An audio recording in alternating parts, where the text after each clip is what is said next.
Welcome to TimeBeat Breaking News Channel. Here are our breaking news today.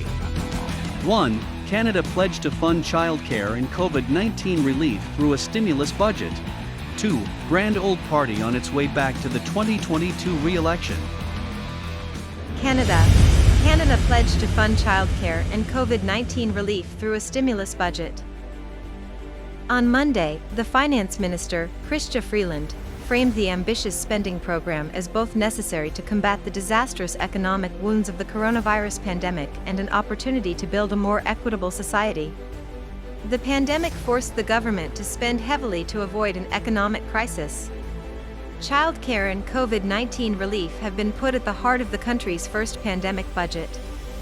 Over the past year, Canada ran a deficit of $354.2 billion Canadian dollars.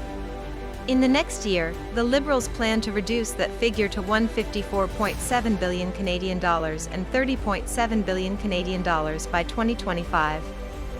Freeland pledged $30 billion Canadian dollars over the next 5 years to create a national childcare program. Canada's government also promised to spend $100 billion Canadian dollars on stimulus projects, including affordable housing and green technology development, as well as billions on Indigenous communities and seniors. Furthermore, to help offset the costs, the government also stopped short of imposing a wealth tax and outlined new taxes on yachts, luxury cars and private aircraft, e-commerce warehouses and online platforms, as well as foreign-owned homes that sit vacantly. The U.S. Grand Old Party on its way back to the 2022 re-election. In an exclusive, hour-long interview with Fox News, former President Donald Trump will tell Hannity that the future of the Republican Party hinges on whether it can coalesce behind the Make America Great Again platform that brought new voters into the big tent in both 2016 and 2020.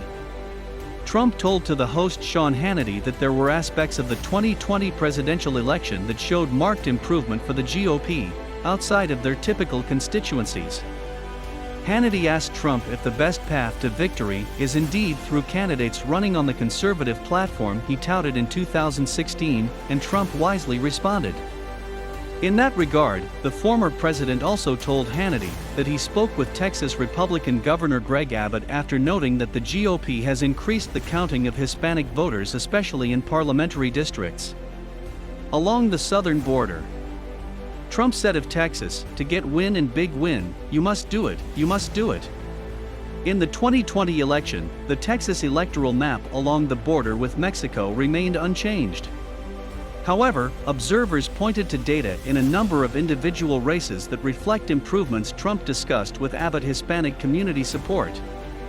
In the interview with Hannity, Trump also discussed President Biden's border crisis, the crisis that is often recorded in that same McAllen region. "I don't know if Joe knows what's going on, because I think you have a cabal, you have a group of people that are sitting around a table just saying do this, and do this. They're giving him these things to sign," he later added. "Now we're going to take back the House in 2022, we have a real chance." Thank you for watching. We help you stay up to date all the news hourly. Please subscribe our channel to follow up the latest one.